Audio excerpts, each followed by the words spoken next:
Good morning students. हम राज्य व्यवस्थापिका के बारे में पढ़ रहे थे। आज हम राज्य व्यवस्थापिका में विधानमंडल के पीठासीन अधिकारियों के बारे में पढ़ेंगे। राज्य विधानमंडल के पीठासीन अधिकारी।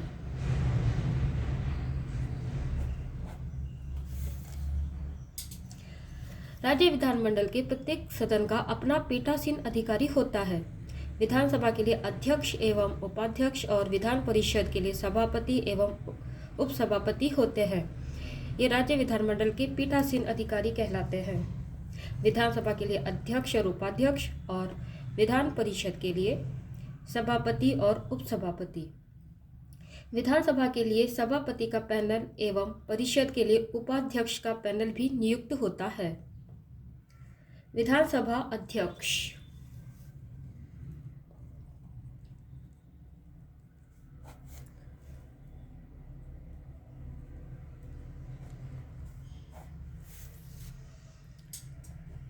विधानसभा के सदस्य अपने सदस्यों के बीच से ही अध्यक्ष का निर्वाचन करते हैं। सामान्यतः विधानसभा के कार्यकाल तक अध्यक्ष का पद होता है। हालांकि वह निम्नलिखित 3 मामलों में अपना पद रिक्त कर सकता है। अर्थात जो भी अध्यक्ष निर्वाचित किया जाता है वह विधानसभा के सदस्यों के बीच में से ही किसी को नियुक्त किया जाता है और विधानसभा के कार्यकाल जितना ही लंबा अध्यक्ष का पद होता है।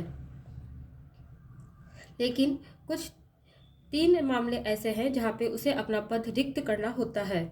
यह है यदि उसकी विधानसभा सदस्यता समाप्त हो जाए, यदि वह उपाध्यक्ष को अपना लिखित में त्यागपत्र दे दे और यदि विधानसभा के तत्कालीन समस्त सदस्यों के बहुमत से पारित संकल्प द्वारा अपने पद से हटाया जाए। इस तरह का कोई प्रस्ताव केवल 14 दिन की पूर्व सूचना के बाद ही लाया जा सकता है। अध्यक्ष की शक्तियां और कार्य।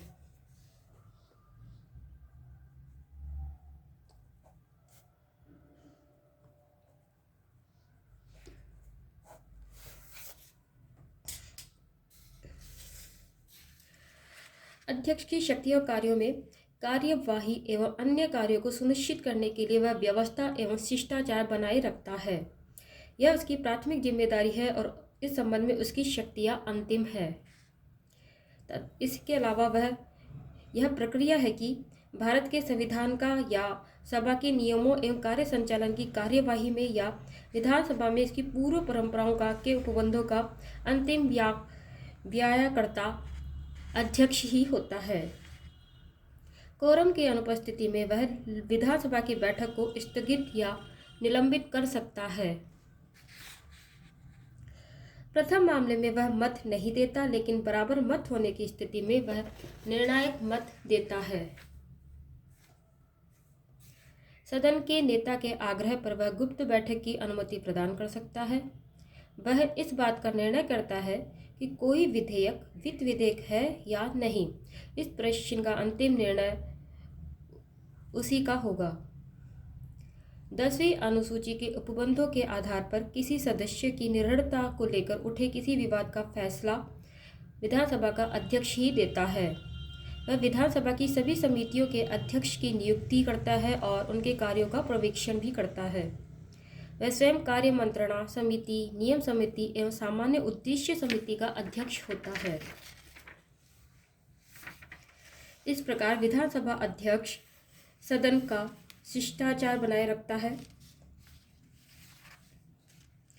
उसकी व्यवस्था बनाए रखता है, जो प्रक्रिया है उन्हें भी वही लागू करता है जैसे जो भारत के संविधान की है या सभा के नियमों के संचालन की कार्यवाही और विधानसभाओं की पूर्व परंपराओं, इन सब का संचालन करने वाला वही अंतिम व्याप करता है।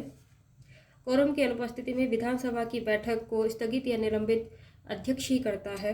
निर्णायक मत भी देता है। गुप्त बैठक की अनुमति दे सकता है। वित्त विधेयक है या नहीं, इसका निर्णय भी अध्यक्ष ही करता है। अब हम पढ़ेंगे विधानसभा उपाध्यक्ष। विधानसभा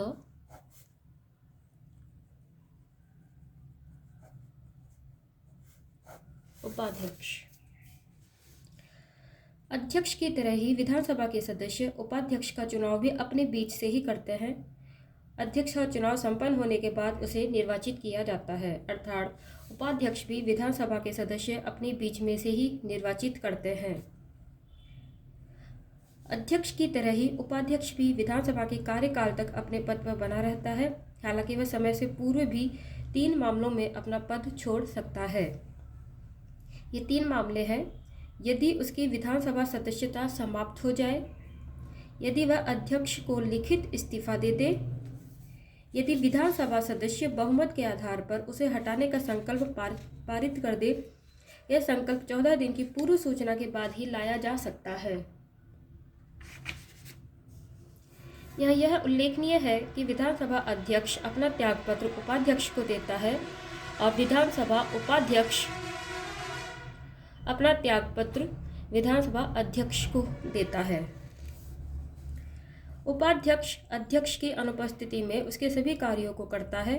यदि विधानसभा सत्र के दौरान अध्यक्ष अनुपस्थित हो तो वह उसी तरह से कार्य करता है। दोनों मामलों में उसकी शक्तियां अध्यक्ष के समान रहती हैं। विधानसभा अध्यक्ष सदस्यों के बीच से सभापति पैनल का गठन करता है। उनमें से कोई भी एक अध्यक्ष एवं उपाध्यक्ष की अनुपस्थिति में सभा की कार्यवाही संपन्न कराता है। जब वह पीठासीन होता है तो उस समय उसे अध्यक्ष के समान अधिकार प्राप्त होते हैं। वह सभापति के नए पैनल के गठन तक कार्यरत रहता है, अर्थात उपाध्यक्ष अध्यक्ष की अनुपस्थिति में उसके सभी कार्यों को करता है और अध्यक्ष के समान ही उसे उस वक्त शक्तियां प्राप्त हो जाती हैं। विधान परिषद का सभापति। अब हम पढ़ेंगे विधानसभा का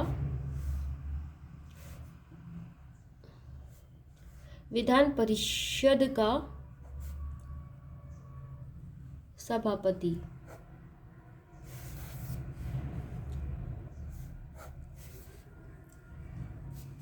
विधान परिषद के सदस्य अपने बीच से ही सभापति को चुनते हैं। सभापति 3 मामलों में अपना पद छोड़ सकता है। ये 3 पद हैं: यदि इसकी सदस्यता समाप्त हो जाए, यदि वह उप सभापति को लिखित त्यागपत्र दे दे और यदि विधान परिषद में उपस्थित तत्कालीन सदस्य बहुमत से उसे हटाने का संकल्प पारित कर दे। इस तरह का प्रस्ताव 14 दिन की पूर्व सूचना के बाद ही लाया जा सकता है। पीठासीन अधिकारी के रूप में परिषद के सभापति की शक्तियां एवं कार्य विधानसभा के अध्यक्ष की तरह होता है। हालांकि सभापति को एक विशेष अधिकार प्राप्त नहीं है जो अध्यक्ष को ही है। अध्यक्ष यह तय करता है कि कोई विधेयक वित्त विधेयक है या नहीं, उसका फैसला अंतिम होता है। इस प्रकार पीठासीन अधिकारी के रूप में परिषद का सभापति और अपनी सभी शक्तियों और कार्यों में विधानसभा अध्यक्ष की तरह ही है, किंतु उसे विधानसभा अध्यक्ष की तरह यह विशेष अधिकार नहीं है कि वह किसी विधेयक को वित्त विधेयक घोषित करे। अध्यक्ष की तरह ही सभापति का वेतन एवं भत्ते भी विधानमंडल तय करता है। इन्हें राज्य की संचित निधि पर भारित किया जाता है, इसीलिए इन पर राज्य विधानमंडल द्वारा वार्षिक मतदान नहीं किया जाता। विधान परिषद का उपसभापति।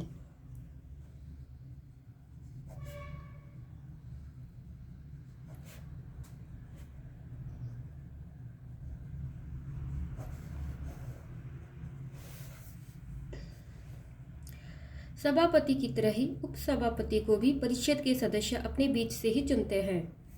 उपसभापति 3 मामलों में अपने पद को छोड़ सकता है। ये है: यदि उसकी परिषद से सदस्यता समाप्त हो जाए, यदि वह सभापति को लिखित त्यागपत्र दे दे या परिषद के तत्कालीन सदस्य बहुमत से उसके खिलाफ संकल्प पारित कर दे।